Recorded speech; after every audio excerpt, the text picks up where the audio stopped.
Hello friends, કેમ છો બધા? તમારી પોતાની ચેનલ નિશા પટેલ ગુજરાતીમાં તમારું સ્વાગત છે અને હું છું નિશા. આજે આપણે અથાણા મુરબા છુંદાથી કંઈક અલગ એવું કાચી કેરીની ચટણી બનાવીશું.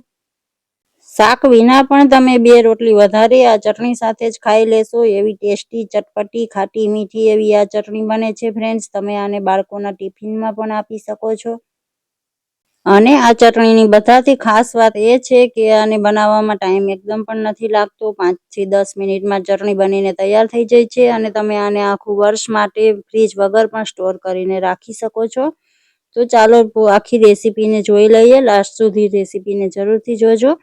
તો આ મેં 2 કાચી કેરી લઈ લીધી છે. તમે કોઈ પણ વેરાયટીની કેરી લઈ શકો છો ફ્રેન્ડ્સ. તોતાપુરી કેરીમાંથી આ ચટણી સારી બને છે, પણ અમારે અહીંયા તોતાપુરી કેરી નથી મળતી એટલે મેં આ કેરી લીધી છે. તમારી પાસે જે પણ કાચી કેરી અવેલેબલ હોય એ તમે યુઝ કરી શકો છો. તો આ કાચી કેરીને ધોઈને સાફ કરીને લઈ લીધી છે. આની આપણે છાલ કાઢી લેશું અને હવે આપણે આને કટકા કરી લઈશું. તો આ રીતે મેં કાપીને અને ટુકડા નાના નાના કરી લીધા છે. હવે આપણે આ કેરીને બાફવાની છે, પણ આપણે એને થોડી અલગ રીતથી બાફીશું, કારણ કે આપણે આને આખું વર્ષ સ્ટોર કરી શકાય એ રીતે બનાવીએ છીએ. તો આપણે આમાં પાણી એકદમ પણ એડ નહીં કરીએ ફ્રેન્ડ્સ. તો મેં આ ગેસ પર એક કુકર રાખી દીધું છે. એમાં 1 ગ્લાસ જેટલું પાણી એડ કર્યું છે. હવે એમાં આપણે કોઈ પણ સ્ટેન્ડ રાખી દઈશું. તમારી પાસે આવું સ્ટેન્ડ ન હોય તો તમે વાટકી કે એવું કંઈ પણ રાખી શકો છો.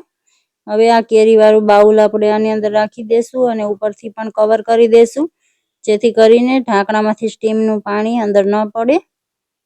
હવે ઢાંકણ ઢાંકીને આપણે 4 થી 5 વિસલ આવે ત્યાં સુધી આને સ્ટીમ કરી લેશું. હવે આપણી કેરી સ્ટીમ થાય છે ત્યાં સુધી આપણે ચટણી માટેનો સ્પેશિયલ મસાલો બનાવીને તૈયાર કરી લેશું. તો મેં આ એક પેન લીધું છે. એમાં મસાલામાં મેં આ તજ એડ કર્યા છે અને તીખા એટલે કે કાળા મરી મેં 10 થી 12 નંગ જેટલા એડ કર્યા છે ફ્રેન્ડ્સ. હું આજે 2 કેરીમાંથી ચટણી બનાવું છું ફ્રેન્ડ્સ, એટલે મેં મસાલા થોડા થોડા લીધા છે. તમે વધારે ક્વોન્ટિટીમાં બનાવતા હોય તો મસાલાની ક્વોન્ટિટી પણ થોડી વધારી શકો છો.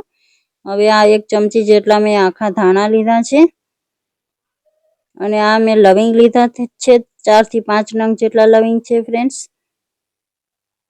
અને આ મેં 1 સૂકું લાલ મરચુંને ટુકડા કરીને લઈ લીધું છે.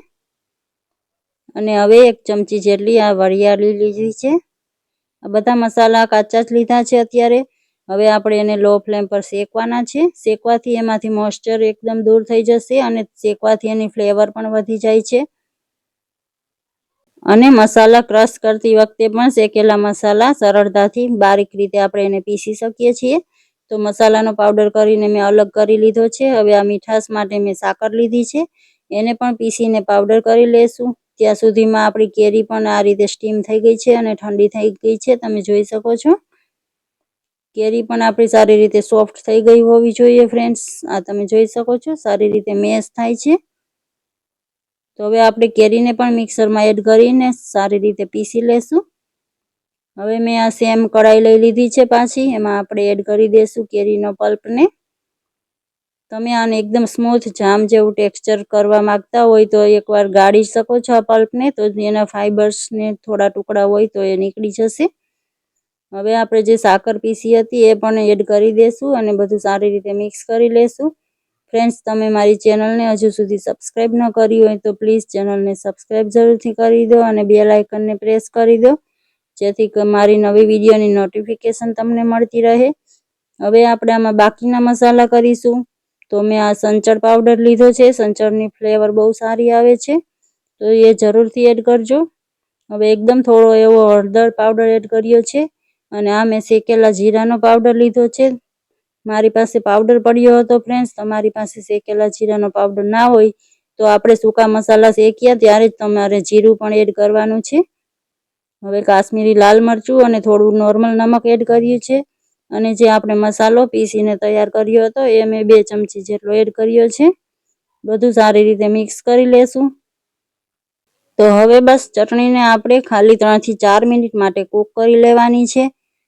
આ રીતે ઘાટું થવા લાગે ત્યાં સુધી આપણે એને કૂક કરવાની છે. વધારે સમય નથી લાગતો ફ્રેન્ડ્સ. ચટણી ઠંડી થયા પછી વધારે ઘાટી થઈ જાય છે, તો એ પ્રમાણે આપણે એને કૂક કરીશું.